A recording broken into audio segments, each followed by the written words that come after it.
The appreciation of the poem Where the Mind is Without Fear by Rabindranath Tagore. When writing the appreciation of the poem, one must follow an outline, which consists of the title of the poem, poet, the theme or the central idea of the poem, the style which would include the rhyme and the figures of speech, and a conclusion. The title of the poem, Where the Mind is Without Fear. The poet Rabindranath Tagore was an Indian poet who wrote essays and dramas, stories and songs and poems. He was knighted by the British, a title which he later gave up.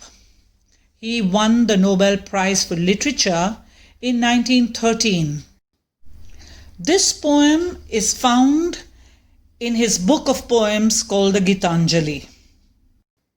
The theme of the poem Where the Mind is Without Fear, is a poem that is written in pre-independent India, and the poet has a dream for a utopian India. He observes India struggling under the caste system, which blocks education for the lower castes.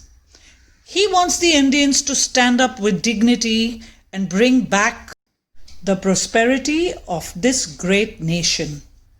He wants the Indians not to be held back by prejudice and superstition, but to be a nation that strives for the development and to forge ahead using reason as the base of truth.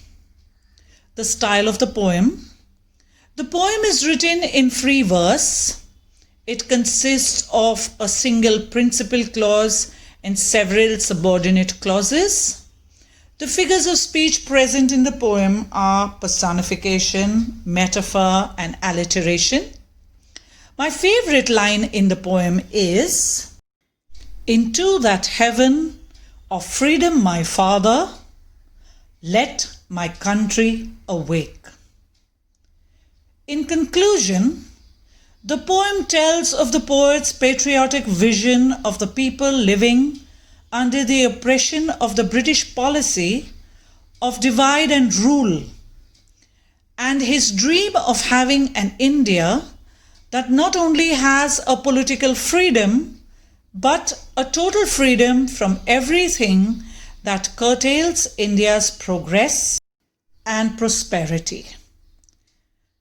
If you did enjoy this video, do not forget to like, share, and subscribe.